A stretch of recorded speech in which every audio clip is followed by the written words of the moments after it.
A requisite enterprise is an enterprise where work is being delivered, people who are delivering the work are in flow, and the organisation does no harm. We're not interested in very effectively cutting down the last tree on earth.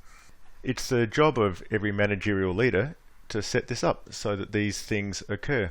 So how is this done? Well, it's actually simpler than you might think. What we focus on are three basic things: structure, capability, and leadership. These three things are effectively three parts of a triangle, and we know that if we get all three parts in place in an organisation, then we have the conditions that will achieve what we call a requisite enterprise. Work will be delivered by people in flow. So what are we on about with structure, capability, and leadership? Well, when we talk about structure, we're talking about the roles, as in the packets of work, and we're talking about the way the roles relate to each other.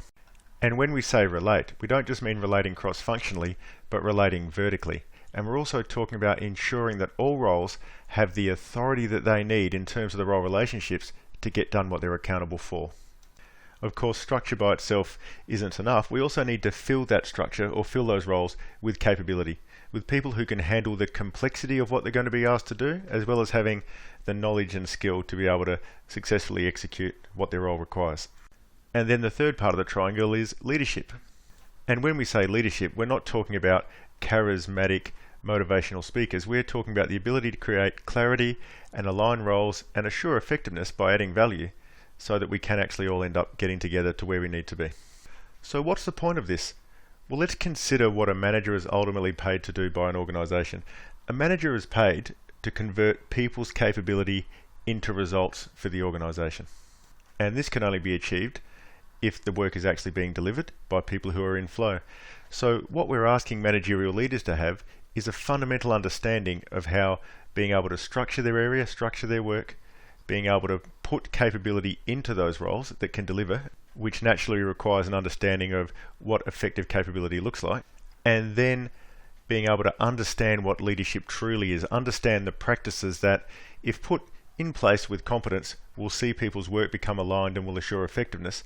With these three things in place, it actually gives all managerial leaders the competencies that they need to be able to see their work effectively delivered.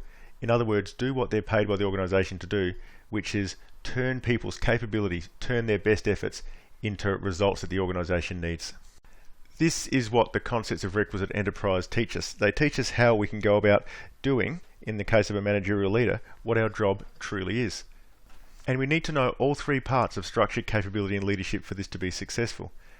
Leadership and capability without structure is a waste. It means people's best efforts. It means that their capability will actually be stifled by the roles that they're put in and the roles around them. It won't allow people's best efforts to come forward.